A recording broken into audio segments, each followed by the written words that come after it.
Good afternoon, gang.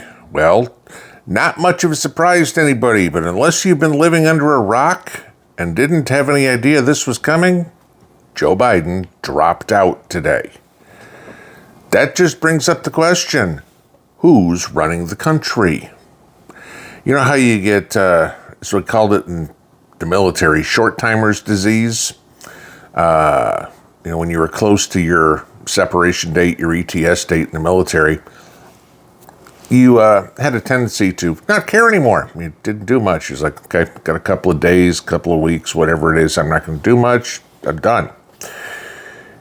Not that Joe has done much other than destroy the country in the last 3.5 years, but who's running the country? Today he announced, ironically, this was kind of funny, because like I said, who's running the country? Joe basically submitted his resignation letter to the people of the country on personal stationery, not on White House stationery. Interesting. Is Joe not the president? Now, he said in his letter that he is going to fulfill the rest of his term. He's not stepping down from the presidency, but he's dropping out of the race. He did not endorse anybody. He said he's going to make a speech later this week to the American public and address the situation like we really care, okay? You're gone. Here's the interesting one. I want to give you just a fact. I actually went and did the math on this on NBC News, their website. You can go look up exactly how many votes Biden got in the primaries. You can also look up how many votes Trump got in the primaries. Now, not every state has a primary. Some have caucuses or whatever. Some states, like his home state of Delaware, didn't even do a primary. There wasn't any point because the candidates were already decided. In the primaries this year, Trump got 17,116,306 votes across the country.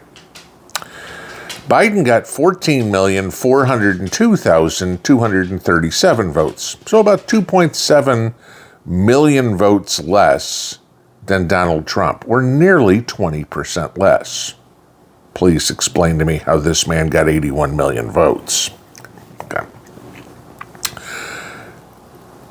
They forced him out. The deep state, the globalists, they forced him out.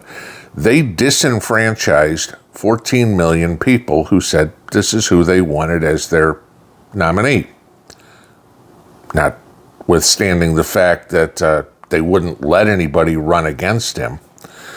But remind me again about who's destroying democracy, right?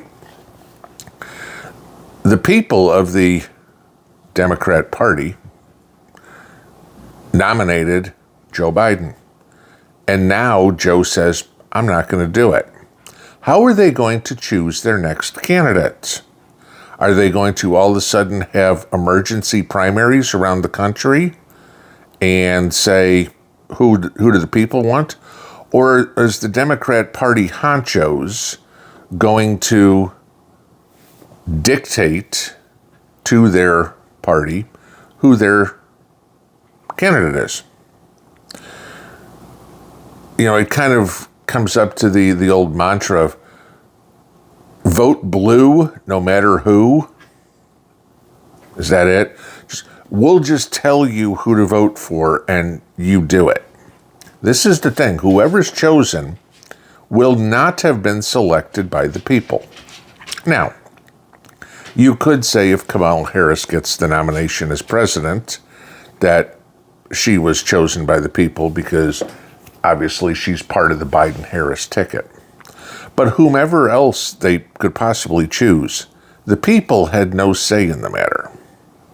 So, dictatorial, can we say ruled by oligarchs? Pretty much. Now, it's not unprecedented that a presidential candidate does not seek re-election or drops out. I mean, sure, we had Richard Nixon resign. He's the only president who's ever resigned. Okay.